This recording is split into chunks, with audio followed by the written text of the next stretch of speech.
there is no downside to it, because effectively what you're doing is putting a plan in place that's going to address a future situation without putting your dollars at risk.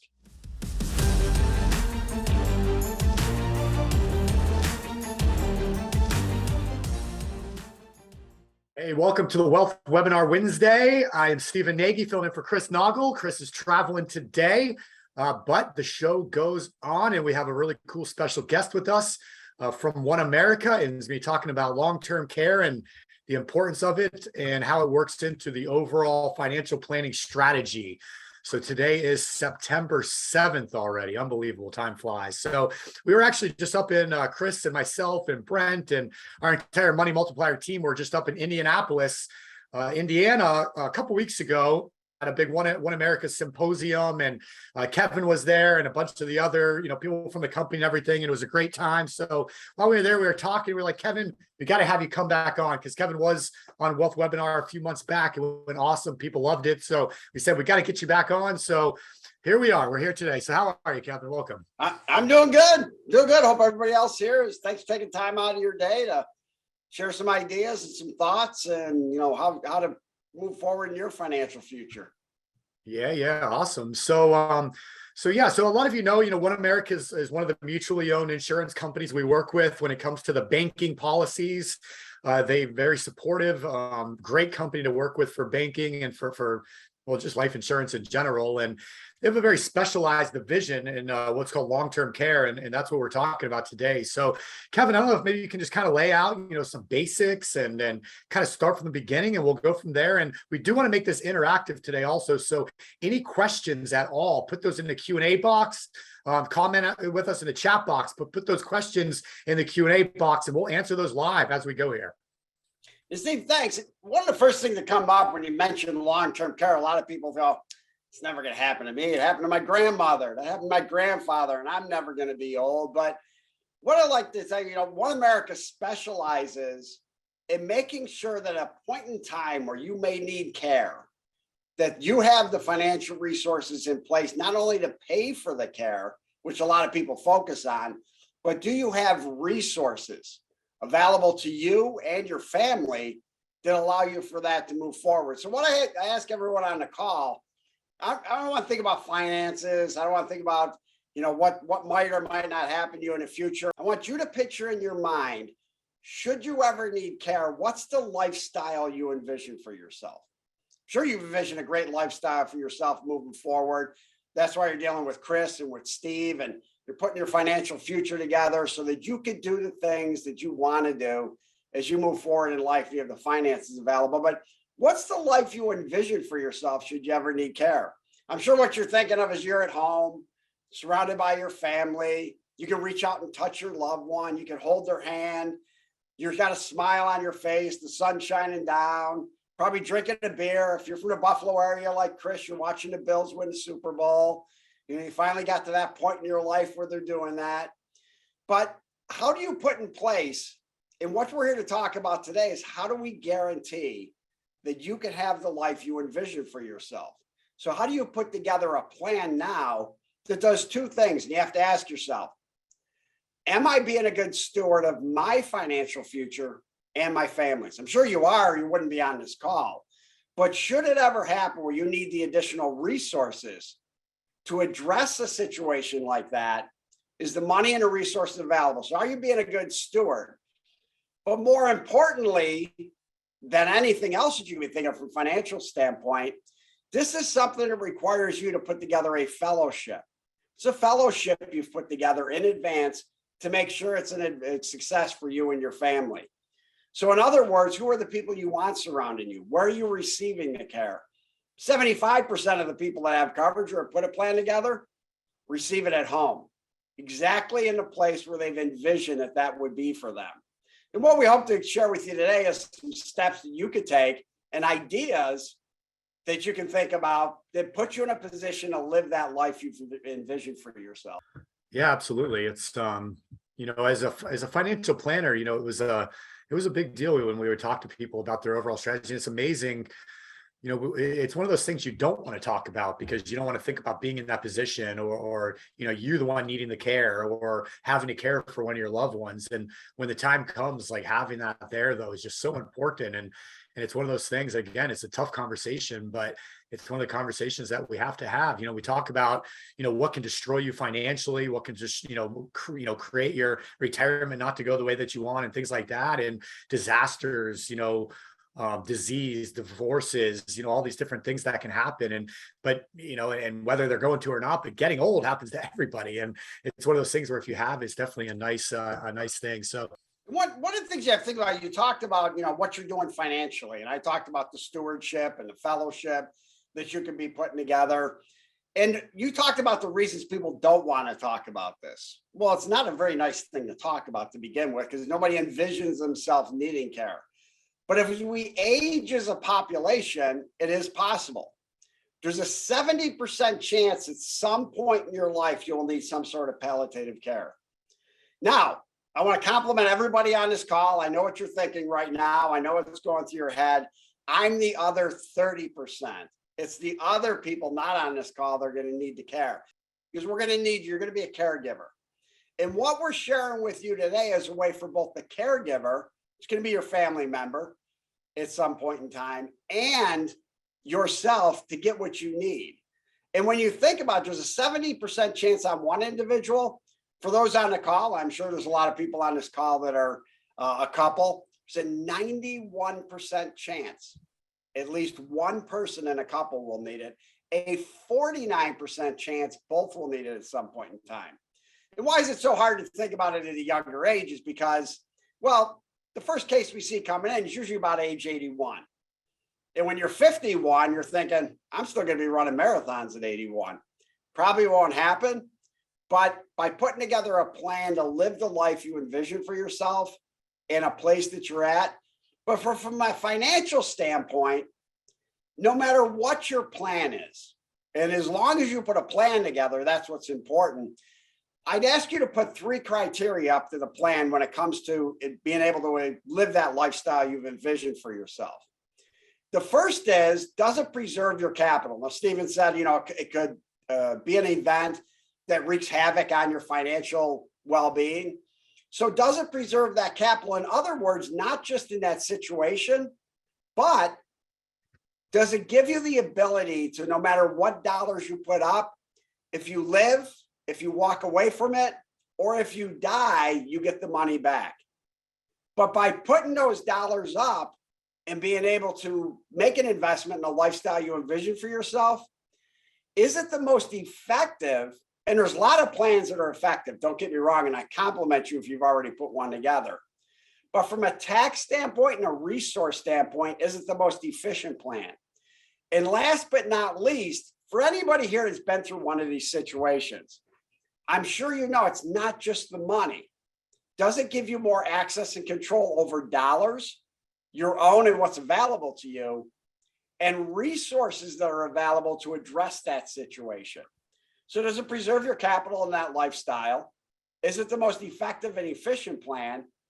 And does it give you more access and control over your dollars now, your dollars in the future, and the resources you need to address the situation?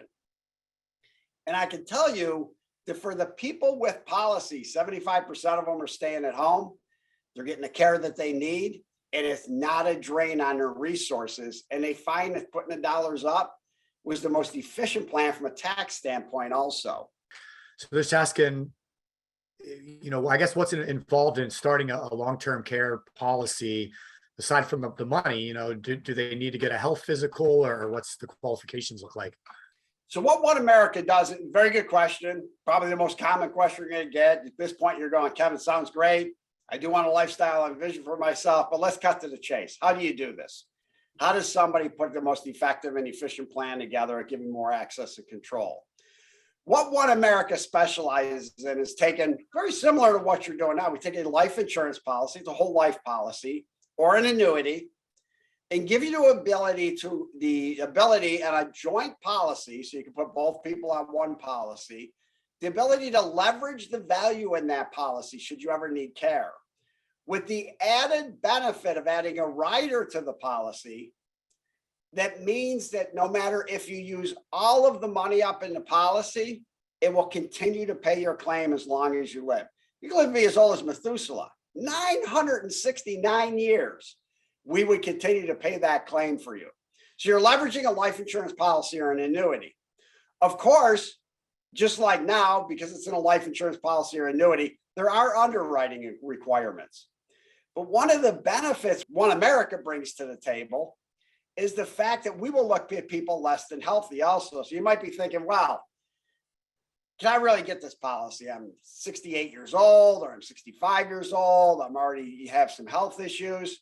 No, you would not be excluded. It's no different than any other life insurance policy. There's underwriting requirements that are available. But the one thing that One America brings to the table is we will look at just about anybody. Cancer survivors, mild to moderate depression, mild to moderate rheumatoid arthritis.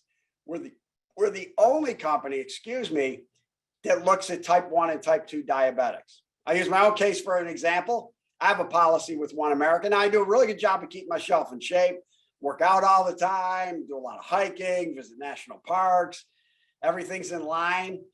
But on the outside, it sounds real good. On the inside, I'm a type 1 diabetic. I had a brain tumor removed in 2015, and I had melanoma. But recovered from them all. I haven't recovered from the diabetes. I continue to take insulin. But the company gave me a chance to get a policy with them so I can live that lifestyle I envision for myself. So applying for the policy wouldn't be any different than you do now.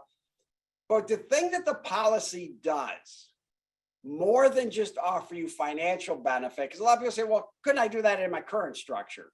I have a plan right now, and Chris and Steve and the rest of the team have done a great job of showing me a way that I can access my policies for money.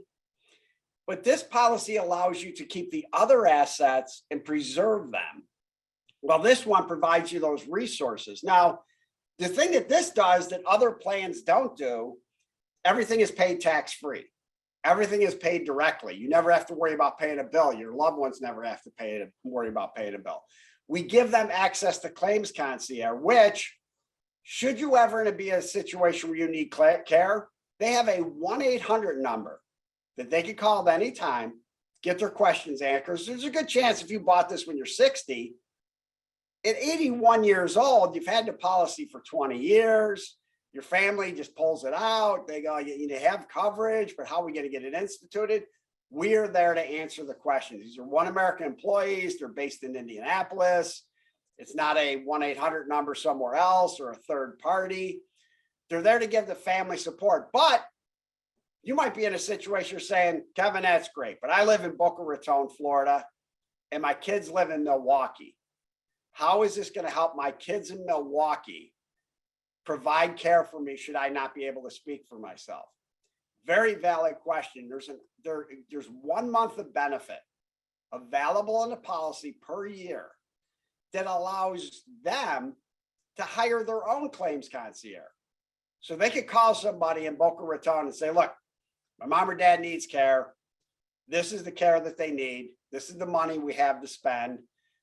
I need somebody in their house full time. Could you put the whole thing together for me? There's additional dollars in the policy that does that for you, that buys medical equipment, that will give you respite support if one of the caregivers, if it's a child, they can't give it. So there's additional resources that address everybody's lifestyle and the caregivers, should they be your children. We don't pay children, but it does that.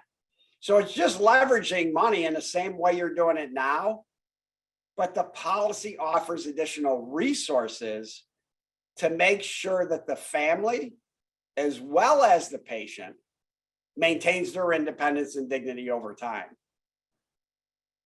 Kind of a long-winded answer for that. Yes, there is underwriting involved, but I want you to understand why this would be a little bit different than what you're doing right now. But the best and most effective plan should you address that situation. So I know you talked about the health and that part of it. So 72 and 71-year-olds, perfect health, no meds. What's your thoughts on that? They'd be a good candidate, possibly. Great candidate. We issue policies up to the age of 85. The most likely candidate to purchase these right now is between the ages of 57 and 63. We quote as low as 40. We do a lot of quotes for people in their 60s. Obviously, as you move along in age, you start facing this with your own parents. And I'm sure I'd be willing to bet, without even taking a poll, at least 50% of the people on this call are addressing this within their families right now. So they understand the need for resources. They understand how to get, it's how hard it is to get the bills paid and the questions answered. But the most likely person is a person that doesn't have a plan. And if your feet are touching the earth right now, you should be putting a plan together for this. And there's only one way out of it. And that's to leave the earth early, and no one's signing up for that, because you have the resources to live a longer lifestyle. So you should be prepared for it. But a 71, 72-year-old, we could do it with qualified money.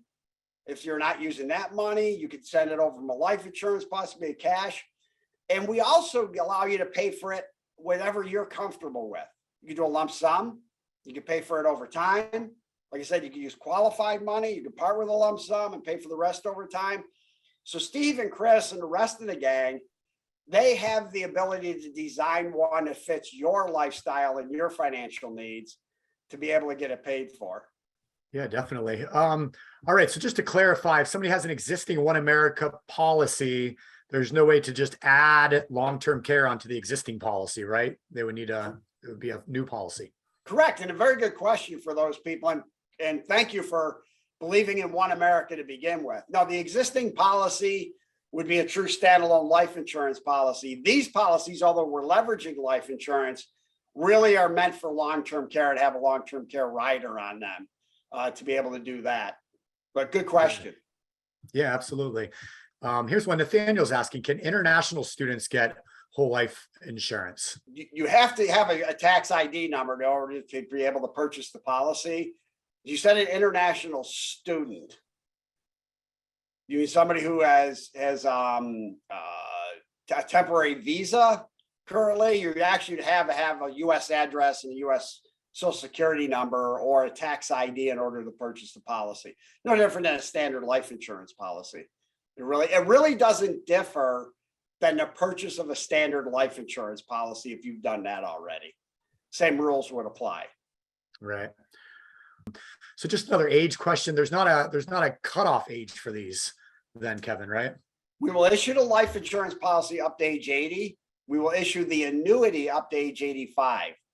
There's no cutoff for care though.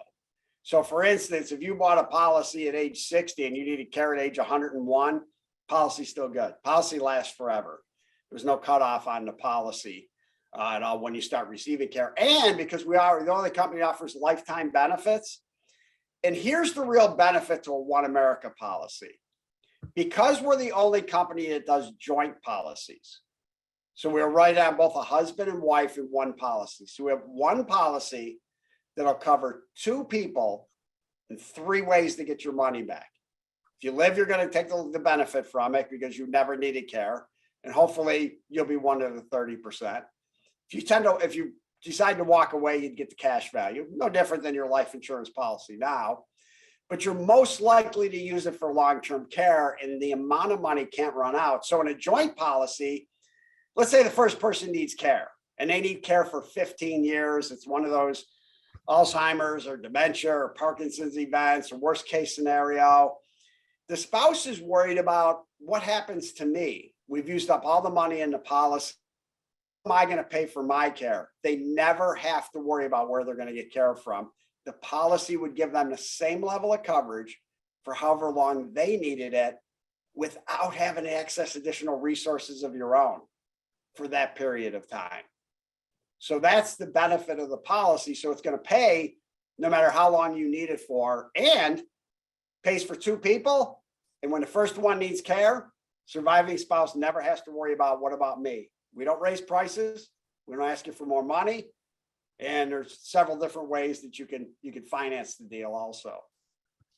People asking, is this similar or different from IULs? Yes, it's different as designed designed for long-term care. Again, the Pension Protection Act and one of the statutes within life insurance gives us the ability to leverage the proceeds in the death benefit to be withdrawn tax-free for long-term care.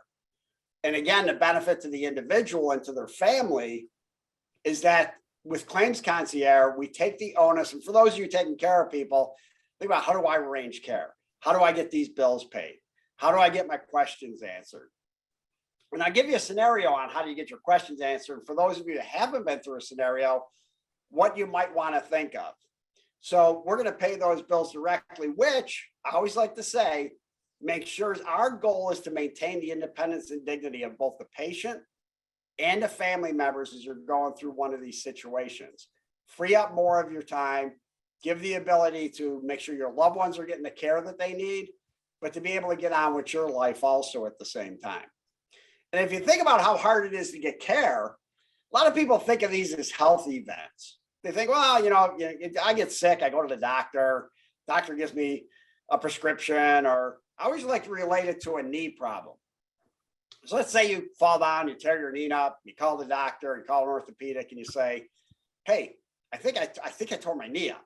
They actually come on in, they take a look at you, they have you do a few, get up and out of a chair, bend your leg forward. I think you tore, your doctor says, I think you tore your ACL.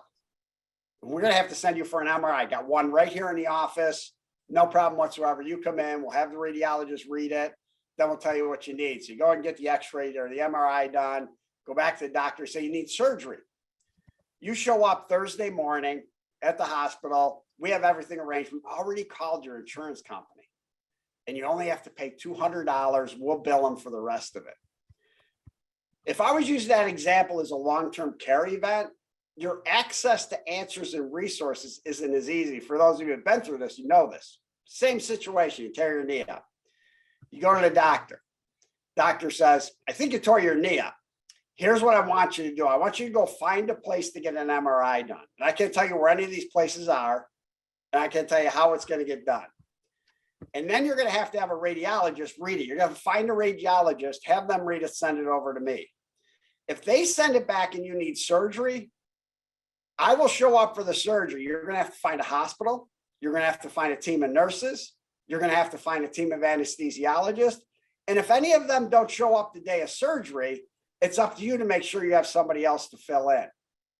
Now, that's a little far-fetched, but those of you that have been through a long-term care event with a family member know that there's not resources available to you in an easy click to get questions answered. And that's why planning ahead is so important. And as much as you think about the financial resources available to you through these policies and what they can do for you, it's the resources they offer. So when you compare it to other alternatives, an index UL, another whole life policy, I can just put the money in the stock market and let it grow. You could, but all that gives you is money. It doesn't give you access to resources. And believe it or not, Steve, 37% of policies are owned by people with assets between 5 and 25 million. It's the highest owners of these policies. And why do they do it? Somebody's worth $25 million. I'd be hard pressed to try to convince them they don't have $1 million to pay for a long-term care event. Financially, they're well set. If you ask them, they'll give you two answers. They'll say that it's the most efficient and effective way to access care for their loved ones. And it's the resources available to them that the policy offers. Someone to pay the bills, get questions answered, so that they aren't trying to do all that. So yes, there are other ways and other places that you can place your dollars. But when it comes to planning for long-term care, you have to ask yourself again, does it preserve my lifestyle that I've envisioned for myself and my finances? Is it the most efficient plan, not only the effective, and does it give you more access and control over those resources that you're going to need at that point in time, which makes you a hero and a better steward of your financial future and puts together the fellowship that you'd want surrounding you should you ever be in that situation.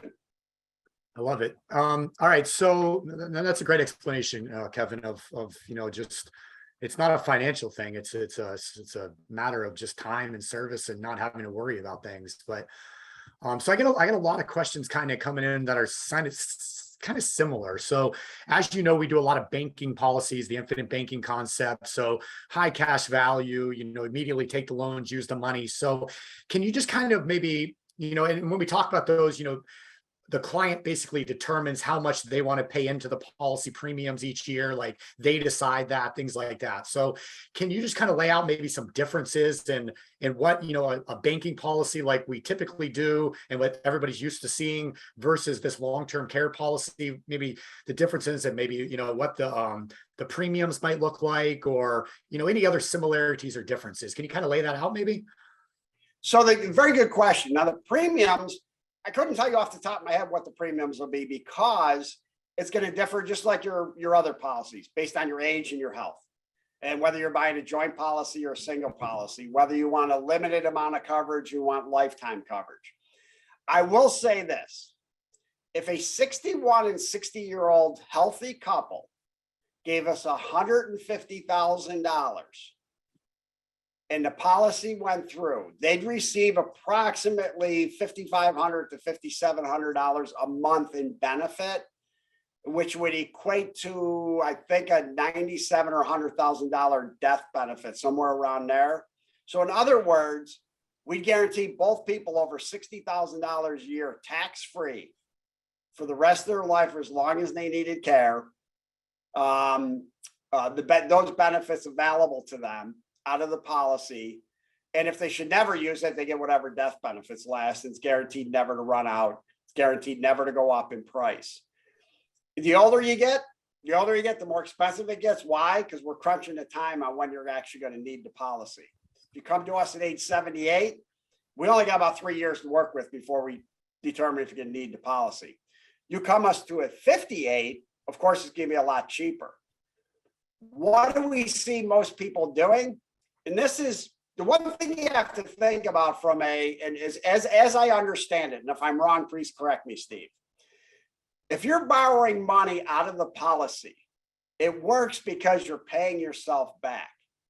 The thing you have to remember in a long-term care event, that money's not going back in the policy. You're not paying yourself back. You may wipe that policy out at some point in time. And then what are the tax implications? What are those? When you could have just leveraged that policy and that money to put another plan in place that would make sure that you're not depleting those assets. So that's a better way to think of it from an infinite banking standpoint. And if I'm wrong, please correct me on that, because the money's not going back. You're taking out $150,000 a year or $90,000 or $80,000, and the money's not going back. You have to keep paying for care. And the longer it goes on, the more expensive it gets. So you've leveraged that in another area. So you might say, well, what's the best way to leverage it? I personally feel the best leverage is on a 20-pay policy for us. And I'll tell you why. You could give me $150,000 and you set the money aside and we give you a death benefit if you don't ever use it, but your care will be paid for and we're providing you with assets and resources to pay for it. You can pay me over 20 years and keep your $150,000. Use the $150,000 as a slush fund. Is it producing enough interest to pay the premium each year on that policy?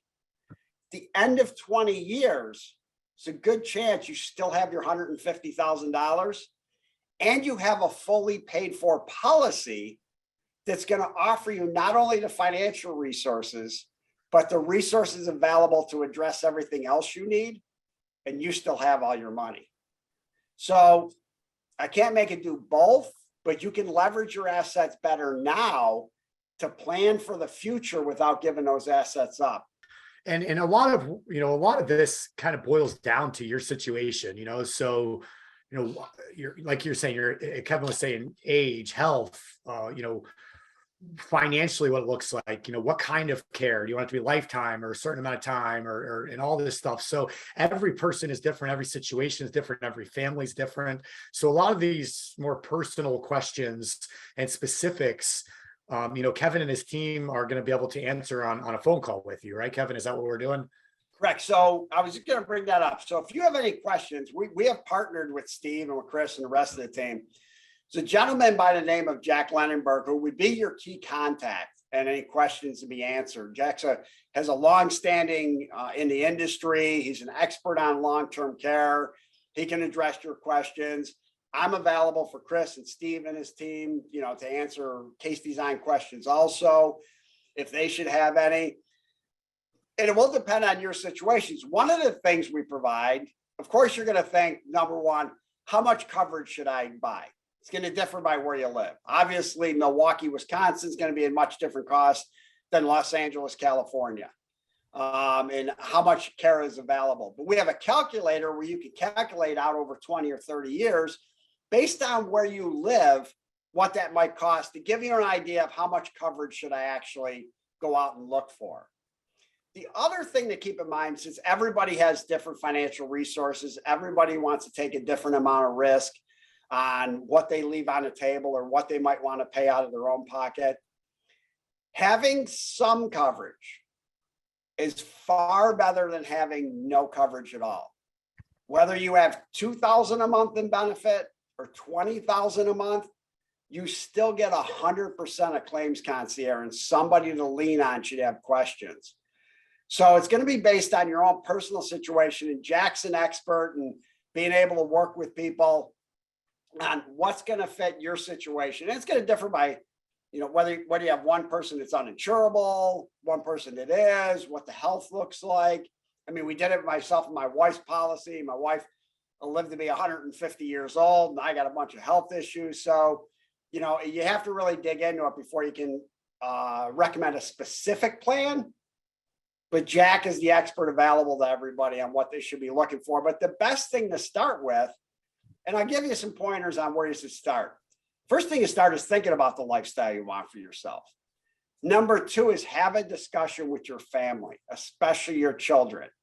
Everybody thinks your children are going to take care of them. I've been doing this for a long time, and I'm sure your kids love you, and they would do anything for you. But they didn't ask to be born, and they certainly don't want to take care of you in that position. They want to take care of getting the care that you need so they can maintain their independence and dignity.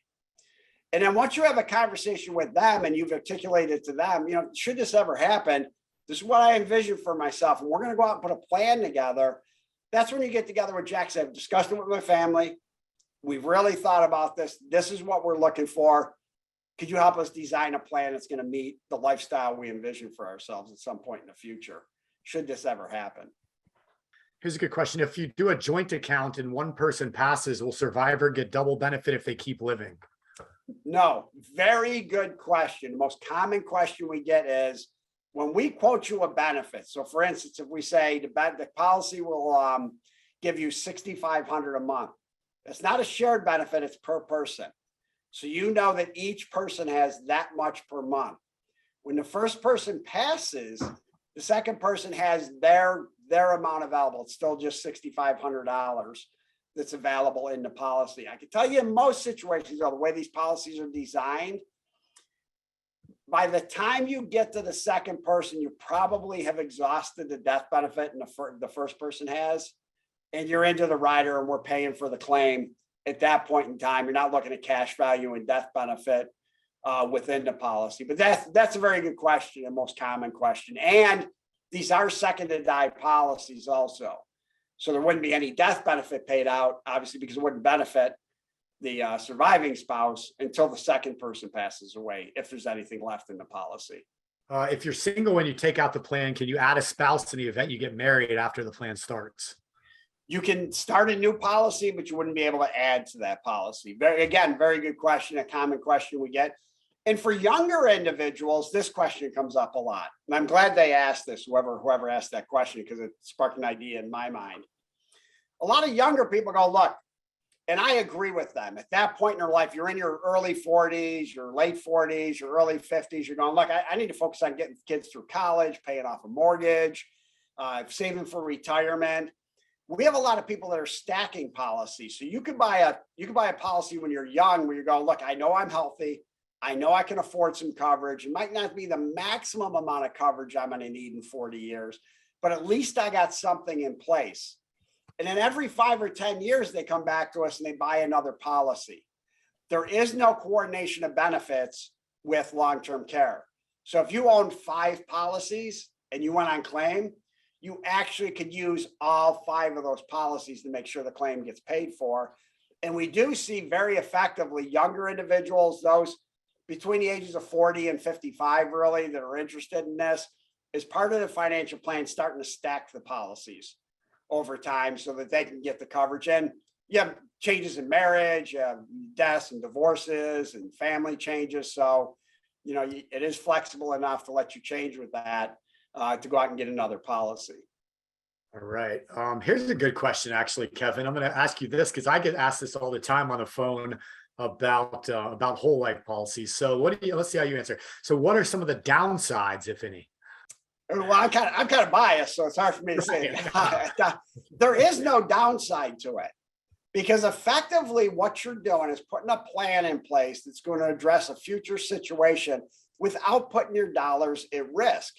The only downside to it that I could tell you is that you die and never use it, which really isn't a downside because you're still going to get a death benefit out of the policy, or your beneficiaries are, you aren't. You're going to get the money back one way or another. The downside is not having a plan. And I can tell you invariably, there's 100% of people that have said, don't need it. I can do it otherwise. I'll use my own money. When they're in that situation, always come back and say, I should have took care of this 20 years ago. Every single person. And I'll give you a book to read. I'm big on reading books on, don't just take my word for it. Of course, you're going to expect me to come on this call and tell you how great it is. There's a book called Being Mortal. So it's BEINGMORTAL, just in case my Buffalo accent can't say that correctly. It's not coming across right. The gentleman who wrote this today is Atul Gawande. He's a physician and a surgeon, and he consults with the medical community on how to deal with patients to make it more of an interactive discussion, not just, dealing with, to tell them what to do and get them out of the office. What the book is about is, one, is accepting your own mortality. And as we age and as time gets on, that things do change for us. It's just part of nature, nothing to be afraid of, but being prepared for it's the best way. And the book's all about either people in long-term care or terminal illness situations and what their view of it is. There's two things every single person says, and it doesn't matter what their background is. Doesn't matter if they were from a certain ethnic background, socioeconomic, how much money they had. They asked you, how did you get in this situation? Every single one of them said the same thing. This isn't a life I envisioned for myself. If I had a plan, I wouldn't be here right now. Doesn't mean they wouldn't be unhealthy. They wouldn't be in a hospital having other people make all their decisions for them. They'd always follow it up with, what can we do to make you happy? And they all use the same two words. I just want my independence and dignity back. So whether you use the policy or not, you're going to have a lifestyle you envision for yourself, and you're going to maintain the independence and dignity knowing you have a plan in place. And should you ever need it, that you can implement the plan and maintain that independence and dignity. So I guess the only downside is that somebody could say, heck, I could have invested the money in the stock market and done a lot better. From a cash standpoint, yes, I won't argue with you. From a cash standpoint, on using infinite banking, could you have done it? Yes, can't argue with you. I'm not going to try to say that wouldn't work. From a risk standpoint, there's only a 30% chance that'll pay off for you. There's a 70% chance you're going to need my policy and my coverage. So it's a chance you want to take. Or I always like to think of it as driving. So I drive at about 10 miles over the speed limit, maybe 15 at times that I go. But that's the risk I'm willing to take. I'm willing to accept, if I get a speeding ticket, it's not going to be points on my license. Probably going to have to pay a couple of $100. It's going to be an inconvenience. My insurance will go up a little bit, but that's the financial risk I'm willing to take. Some people want to drive 20 miles an hour. Well, now you're talking points on your license. Your insurance is going to go up much more likely that you're going to have an adverse effect. There's some people, I'm on the highways all over the country, that'll drive 30 miles an hour over the speed limit. They're driving over 100 miles an hour. Well, now you might go to jail. You're going to have your license canceled, but that's the risk they're willing to take. So how fast do you want to drive into one of these? The faster you drive, the more risk you want to take, the more adverse the effects are going to be both financially, physically, and emotionally to both you and your family. But you have the choice to make. And every expert that you read uses 3 words. Doesn't matter what background they're from, and I've read books on all different topics on aging. Every single one ends the book the same way with 3 words: have a plan. Just have a plan. And that's what we're sharing with you today, to just a more effective and efficient way to do it, to give you access and control over those things that you may need. What effect does using long-term care rider have on the uninterrupted compounding interest and dividend cash value accumulation in the whole life policy? Very good question. One I expected from this group. So these policies don't pay dividends. They do pay interest into the policy. And again, the rider on the policy continues to care. The policy itself, if you have a longer term event, you're probably going to exhaust the policy in about 3.5 years, or right around 3 years if we're paying out the maximum amount. So there will be no death benefit. There will be no cash value left in the policy, but you don't have to access additional resources to have the care continue to be paid for, and access to all those additional resources that are in the policy. So there's no effect on dividends because they don't pay dividends in the policy. They'll pay interest in. But from a financial standpoint, you probably are going to exhaust any of the death benefit or dividends in the policy, unless you were lucky enough to get through life without using the policy, which if you live to be an older age, we just don't see it much. All right, cool. Let's see. Is there a way to use HSA money to pay for a program like this? Aha, great question. And one of the things that we really specialize in, there's a couple of different ways to make it more tax efficient. One is the rider cost. So the cost of the policy, since it's life insurance and annuity, aren't available or deemed available from a tax standpoint to be able to write off. The rider, because this is a whole life policy, you can identify more of that cost, does give you the ability to pre-finance it through an HSA up to IRS limits for your age. Now, from 50 to 60, I think it's right around $1,500, $1,600 per person right now. It gets more beneficial in your 60s and in your 70s. But short answer is yes, you could pay through an HSA account. You could use the rider cost to write off additional medical expenses on your taxes. And if you're a small business owner, if you're a C Corp or a nonprofit, you can buy it through your business, get a joint policy, and it's top line write-off on the cost of the rider against any profit that you have. And we do a lot of Section 162 bonus plans that put this in place for those business, especially small business owners that are out there. Great question. Thank you for asking it. Yeah, that's good. All right. So Mark's saying, for all the people contemplating this plan, try and shop around for a standalone long-term care policy and see how much it will cost. I can say good luck in even finding a company that will even sell you a plan at all. If you do find a company, it'll probably be unaffordable. He already tried. And that's Mark who said earlier that he has policies for him and his wife and loves them. And thank you. Thank you. And again, Jack can talk about standalone policies. You can talk about asset-based. The thing you have to ask, no matter what the plan is, again, does it preserve my capital and a lifestyle and vision for myself? Does it give me more access and control? And when you compare traditional to asset-based, it gives you access to finances. Does it give you more control over your finances? Well, the thing you risk with a traditional long-term care policy is, and as the question, the person who put the question in pointed out, nobody really offers them that much anymore. You can't find them in the marketplace because everybody's going the asset-based route is what they're doing. Does it give you control if you're liable to premium increases in the future on those policies? You aren't in an asset-based policy. And is it the most efficient plan? It could be, but what is it covering? And think about these plans too. Again, 75% of people receive care at home. It'll pay for care no matter where you get it. Home health care, adult daycare, assisted living, nursing home. The majority of what we pay though for is home health care. And the biggest growing field is adult daycare, because a lot of people in their 50s are taking care of their parents, still have to work. So parents are going to get care somewhere during the day, and then just kids are taking care of it at night. But these are great questions. people are thinking about this the right way. Yeah, definitely. All right. What else we got? We're caught up on questions right at the moment. I'm trying to think, when you met with our team and did the whole presentation, I know that we had some really good questions at that time and you covered a lot of really good stuff. I'm just trying to think back on that, but I think we've hit most everything right now, but we're caught up on questions. So where from here, Kevin, where do you think, what's important that we need to know about? Again, let me give you a couple of pointers I would do. Yeah.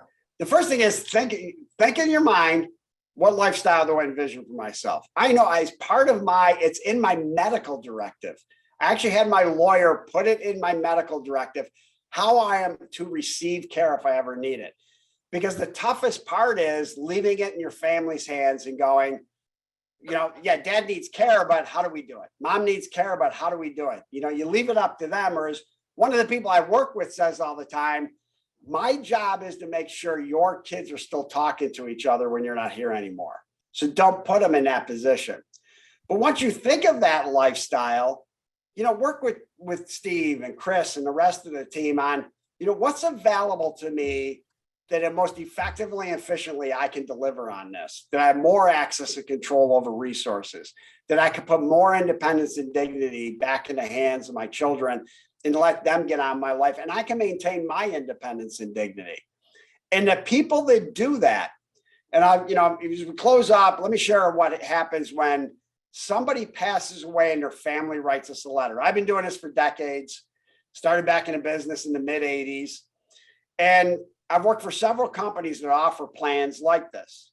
And you always get letters in after people have passed away talking about the coverage. Every single letter has 3 paragraphs. They're almost identical, and there's thousands and tens of thousands of these letters. The first paragraph always says, thought this was the craziest thing we ever did. Didn't want to pay the premiums, thought we were nuts buying this policy, we're never going to need it.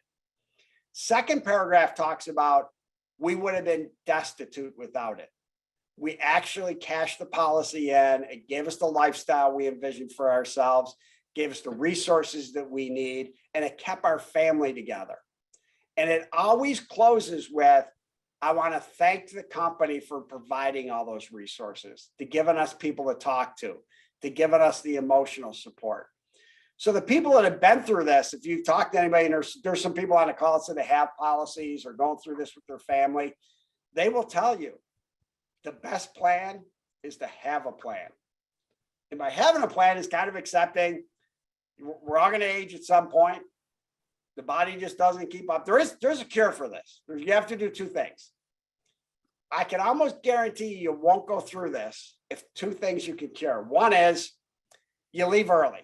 And we're talking about nobody's signing up for that. We're all living to be 80, 90, 100 years old now. The other thing is, and if you come up with this, call me, cure gravity, because that's going to wreak havoc on your joints over time. And the scientists know that. There's nothing we can do about it. Arthritis is part of aging.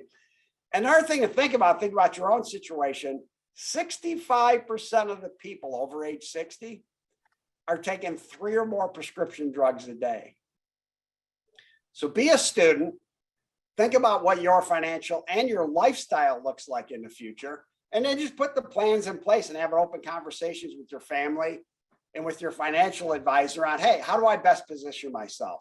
And there's no better team than Chris and Steve and the rest of the group to advise you on that. They've done a great job up to this standpoint. They put a great team together behind them in One America, and myself and Jack to be able to help you.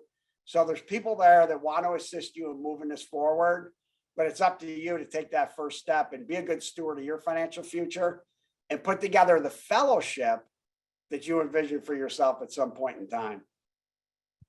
Yeah. And do we have Jack's contact information, or what's the best way to get a call schedule with Jack? We will send that out after the call with a follow-up with his contact information. So with that being said, Bigger Pockets was asking, how does it work if your folks are retired? Does that make any difference? Like a son or a daughter wanting to purchase a policy on their parents, the parents are retired. Would that make any difference? That is a great question. And thank you for asking that. Yes, doesn't matter who pays for the policy or wants to get on their parents. The other thing we're seeing a lot of now is because of the Secure Act. So now if you have a qualified plan, if you're a retired parent, you have a qualified plan, and you go, look, I don't need the money anymore. I don't need the money. I'm just going to leave it to my kids. Well, the kids have to pay taxes over a 10-year period on the money they receive, regardless of how old the kids are. What we see a lot of parents now doing is going to that qualified money and going, hey, what if I turn that into a care scenario? I buy some long-term care insurance, and One America has a program where we would take the IRA and over a 10-year period, use a distribution from an annuity to pay for the long-term care. Parent gets a 1099 every year, but at the end of 10 years, the children are left with a life insurance policy with guarantees. One, their parents would get coverage if they need it. And number two, if they don't ever need it, the money gets paid to them via tax-free life insurance, as opposed to cash in an IRA being paid to them and they having to pay the taxes. So there's several scenarios where children can do it. And we see a lot of children doing that now. They have retired parents. Parents might be getting, up in age, and they're going, you're going to need care at some point, but you're still relatively healthy. What's a way for us to work with you and put a plan together to be able to pay for it? So good question. Thanks for asking. There are a lot of people thinking of that at this point. In fact, my own mom, who passed away about a year ago, 20 years ago, I told her to get a policy, ends up in a nursing home, costing us an arm and a leg. And in thinking back, I was like, the reason she didn't buy a policy, she didn't think she could afford it. And thinking back on, I'm like, I should have just paid the premiums for her on it, and it would have been a lot easier for everybody.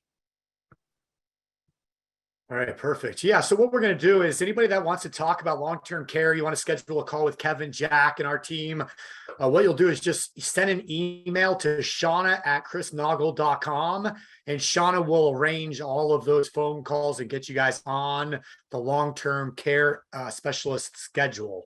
So we'll get that going. So it's Shauna@chrisnaugle.com, and I just put that in the chat box also. So can I finish with my song analogy that I used at the meeting? Yeah, please. Yeah. So this for everybody in the group. Everybody familiar with the song Let It Be by the Beatles? I'm sure you are. We all grew up with it, heard it still being played on the radio, written by Paul McCartney and sung by Paul McCartney.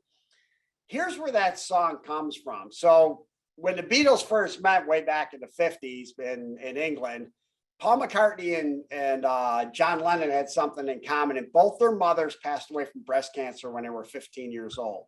So there really was a bond between them, and they really understood what each one went through. Paul was very close to his mother and used to get advice from his mother all the time when he was growing up. He was a rambunctious kid and had a lot of energy, and his mother used to give him the same advice all the time.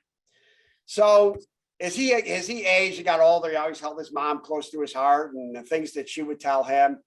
He's out traveling with the Beatles. It's the late 60s. They're doing all sorts of, different things on their own and drinking different things and putting some illegal substances in their system. And Paul McCartney's trying to keep the group together. It's extremely stressful for him. He's thinking, if we just could do one more album, if we could just do one, if I can get them in a studio, we can regain that magic and stay together, which was the White Album, which they cut in the late 60s. Actually, a couple albums after that, they stayed together for a while.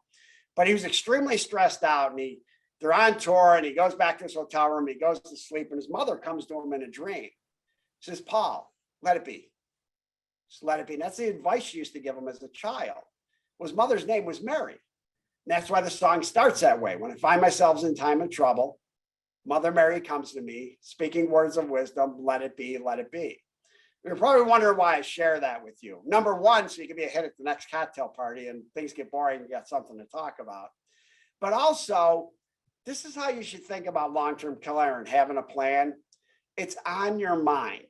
It's in the back of your mind. I can guarantee it's eating away at you. Your friends are all taking care of parents. You're all thinking, what's going to happen to me in the future? Just let it be. Just take care of it. Have the discussion, put a plan in place, and then let it be. And as somebody said earlier, you have peace of mind. It's off the table. You don't have to worry about it. You have a plan in place that you can implement. It's going to be the most effective and efficient way of doing it to get more access and control. And it's going to preserve the lifestyle you envision for yourself. So best of luck out there. Let One America know, and Jack know where we can help. And Steve, any more questions for me? Yeah, I mean, no. Well, is this available for Canadians? Do you know? Does One America do business up there? We do, but we don't have business in Canada. We have a lot of people in Canada have homes with a legal residence in the United States, and we may be able to consider. Okay. But for a Canadian citizen, no, we do not operate in Canada or Puerto Rico. It's basically US based right now, but that's where Jack's a resource too. For the question you have is it available for me in New York State? Is it available in Canada? What you have available in this situation? Jack Lenenberg's a great resource. And if nothing's available, he'd be the person to be able to come back and say exactly, what your options are. But good question. Well, and last one, are you able to link it all into a trust? Yes, you can. We don't, and I can send you out our trust guide. It's more involved answer. We don't recommend that you pay the benefits to a trust. And here's the reason. We pay the benefits out tax-free. If it passes through a trust and the trust does not have designed that those benefits are for long-term care, it could become a taxable situation. So in a situation where you're going to set it up in a trust or have a trust own it, you can use the One America Advanced Planning attorneys to make sure the wording and the setup is in your best interest, to make sure it doesn't become a taxable situation for you in the future, should that ever happen. Or if you have a current CPA or accountant, they'd be able to give you advice on that also. It's a very good question, though. All right, I love it, man. We got through all the questions, and Shauna hopped on and said she loves your song analogies, and you used the closing time example last time we spoke. So yeah, that's true. That's good stuff. That's good stuff. All right, awesome, Kevin. Well, appreciate your time, Jack. Appreciate you being here also, and definitely hopping on the phone with all of our clients, answering their questions, helping them get set up with this, and like you said, giving them the peace of mind and having that let it be, attitude, and that's what it's all about, is reducing stress and not having to worry about stuff and enjoying life, because man, life is short, isn't it? It's no dress rehearsal. You get one time at it, and you got to make the best of it. So get out there and live it. But all right, with that being said, Kevin, appreciate your time, man. Thank you very much. It's great to see you. Thank you. Good luck, everybody. And hey, just two things: roll Tide and go Bills. There you go. I love it. Football's back. NFL starts Thursday. So let's go. All right, guys. Well, thanks for being here. If you have any other questions, money related, IBC, banking, investing, join us at 4:30 p.m. Eastern today for the Ask Me Anything happy hour. And other than that, we will see you here next week, same time, with a new guest. So hope you guys have a great day. We'll talk to you soon. Thank you. Bye. Thanks, everyone. All right, so I hope you guys enjoyed that episode. We're putting up tons of them, but I think if you like this one, you'll probably like that video as well. Not only that, I've got a book that I created, Mapping Out the Millionaire Mystery, where we actually show you what the wealthy do in the game they play with money. I want you to have that for free. And if you want to know about all my new videos coming up, click that alert button. Actually, smash that alert button, and you'll be notified every time we put a new video. So we'll see you on the next episode.